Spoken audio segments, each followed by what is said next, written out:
Well, I'm getting some work done. Got ballast down, waiting for it to dry a little bit before I run it back out to the shed. I've got my clearance ties painted. That's going to be the distribution, shipping and receiving for the rubber factory. I have yet to carve all this foam yet. This is the cannery. I've got its limit marked. Got some wheel stops in place. I just soldered all the feeders here. I got to fill all that in with ballast, and still working on ballast a little bit. I'm over here because the glue's almost dry, so I want to double check and make sure that I ain't got to pry any of these loose. No, that one's working all right. So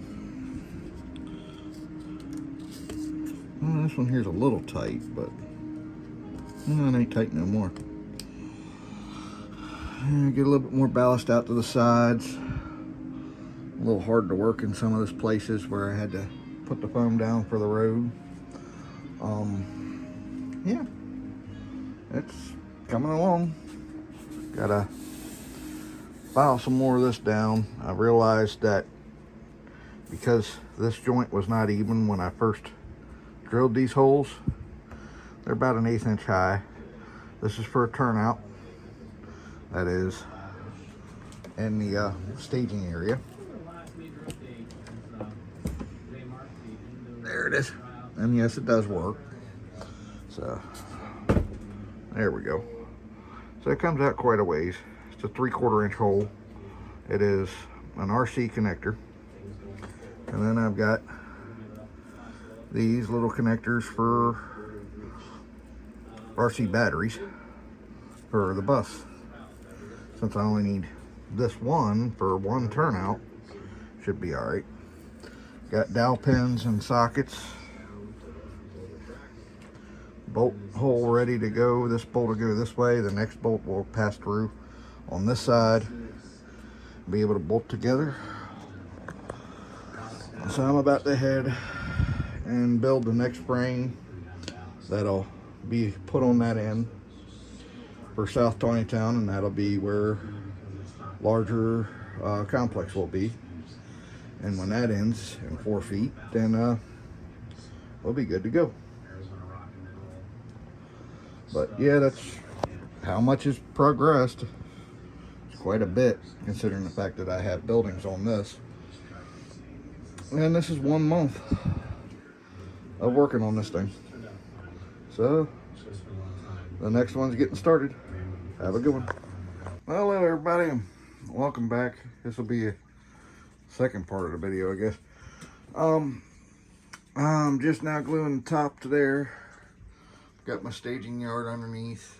I've not glued my spacers in yet.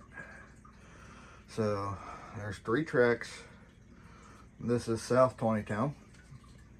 It's the only piece that I put fascia on so far. I'm gonna be painting this green.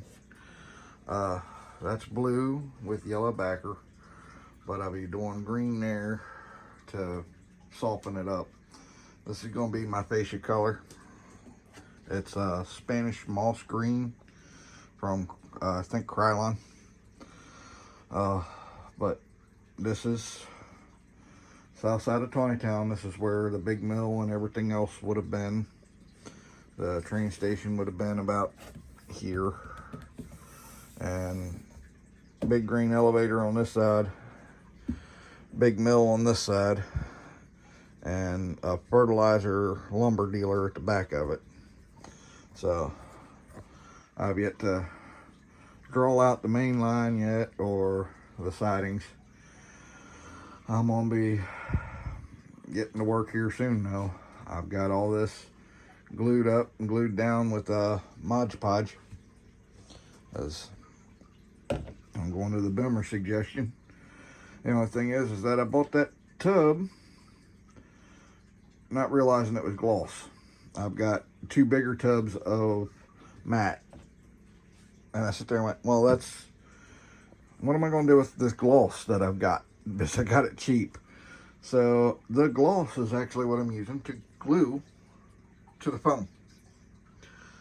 So that way the gloss is not going to be shiny on top where everybody's going to see it.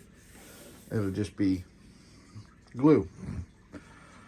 I'll tell you one thing though, the gloss has a smell to it that's giving me a headache. So I'm glad that I don't have that much of it. So I'll be working on this for another few hours, and then I will be calling it a night again. I'm enjoying the fact that this is actually coming along a lot better. It holds spikes a lot better. So I just drill small pilot holes for the spikes, lay the track down, and I can spike my turnout controls, the Caboose Industries controls, to this, and it holds. It doesn't flop around or anything else. And that's why I'm doing Masonite hardboard on foam. And I think this might be the better option for a lot of people. The foam, I don't know why, but it does not hold the rail spikes. You glue the track down, but if you don't get the track right on the foam, it's also not very smooth, as it goes 2 inches, but then it'll warp and do funny stuff. And this gives you a nice flat, even surface that's readily available, takes paint easy, and holds rail spikes and everything else. So I might just do this from now on, because this is rather easy, and Masonite hardboard is dirt cheap. You're talking less than $20 a sheet. It makes for great road bed on top of foam, so that way you don't have to fight with it. You can always, it cuts easy. You can use a hobby knife and score it and break it like, just like the foam. You're only using it for top surface, so one sheet will take you a really long way if you lay it properly. I just figured this would be best for me, and that's what I'm doing. So I'm going to be cutting the first corner out probably this weekend, if not next weekend, and I'll have the corners done soon enough, and then I'll be working on the last 3 sections. This is section number 2 that I've redone. Hopefully this works out. I'm glad I'm in my kitchen tonight, because it is getting cold outside, which means it's cold in the shed. Have a good one.